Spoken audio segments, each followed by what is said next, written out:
In line with our commitment to ensuring the credibility and sanctity of the 2022 general election, the Speak Out Africa initiative has launched a survey after the controversial Presidential and National Assembly election and the 3 cases that follows it, including the ongoing judicial case at the Appeal Court Tribunal, where candidate application and counter application are taking place, as well as INEC varying requests.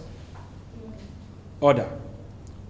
This survey is to gauge the vote beat of Nigerians with regards to their voting behavior and likely participation for the gubernatorial and state assembly elections.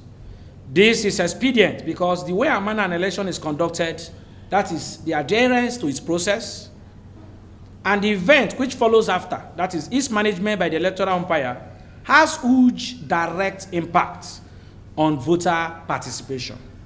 Thus, we are committed as an organization to safeguarding the participation of voters in an election. To us, whatever that we create voter apathy is an enemy to democracy and should be confronted headlong. Today, the Presidential National Assembly election conducted on February 25 by the Independent National Electoral Commission, INEC, is widely adjudged as most controversial by available reports, both from local CSO and international observers, as well as majority of citizen voters.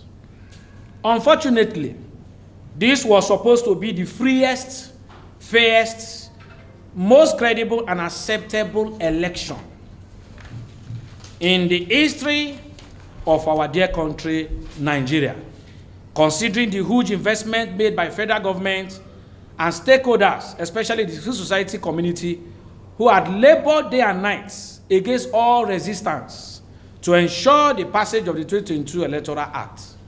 In addition, INEC assurances and integrity promises such as technology innovations like bimodal voter accreditation system (BVAS), which was to perform 2 key functions, which are voter accreditation and electronic transmission of results upload direct to INEC IREF portal, real time, deploying of well-trained INEC staff to man the BVAS machines, secure and dependable logistic plans on election day, as well as other credible election enablers.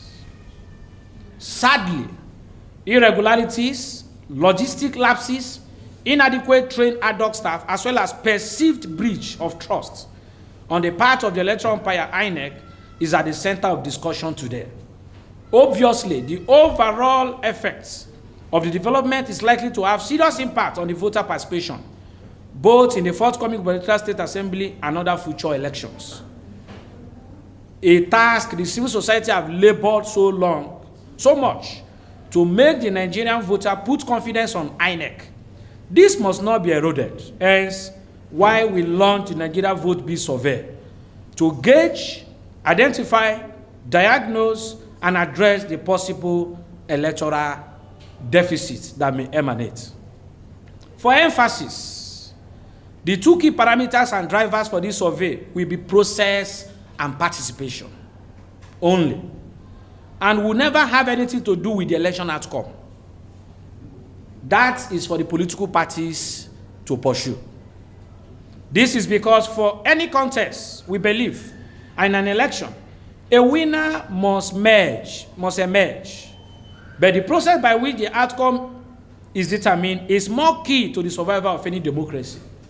Incidentally, process and participation are interwoven and form the basis for election democracy. In this vein, we have launched a survey for citizens to appraise INEC conduct, adherence to its own guidelines and electoral acts, perceived trust, pre-presidential National Assembly election, and now, after result declaration. The survey is taking into cognizance the February 25 election, Presidential National Assembly election, the assessments, the trust, Nigeria's feelings, Nigeria's vote beat as at then, and now that the election has been conducted, what is he reading now? That will help us to extrapolate the likely projection of what we should expect in the gubernatorial and state assembly election. We are doing this because we know that Nigeria has been greeted with so much mixed feelings. And so we want to extrapolate, to conduct this survey, to be able to actually, collate. And the essence of it all is to address this issue squarely, so that we will be able to avoid voter apathy, not just in the coming election, but in future elections. This will inform our survey.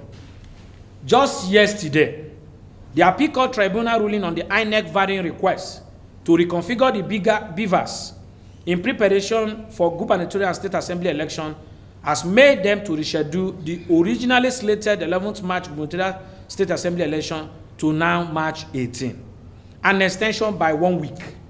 Surprisingly, most citizens welcomed the judgment in good faith and had no issues with the postponement, as it is viewed to be in favor of democracy, for giving aggrieved presidential candidates fair ground to assess election evidence from INEC as they requested. We must not fail to commend INEC for later withdrawing the varying requests. This is a good decision, as it earlier stand to have made that request seemingly cast aspersion on his image as trying to hide something which may not be true. What we are saying is that we applaud INEC, though the decision came very late, to have requested that the earlier request to vary the order for the presidential candidate to inspect and conduct their own assessment on the beavers and every other data that was used, machine that were used for election, was later withdrew by INEC. And that is commendable, because that move has greeted by a lot of Nigerians with a lot of views, a lot of school of thought, as if INEC was actually trying to hide something. And we know that the very much legacy of INEC has to rest with its public image.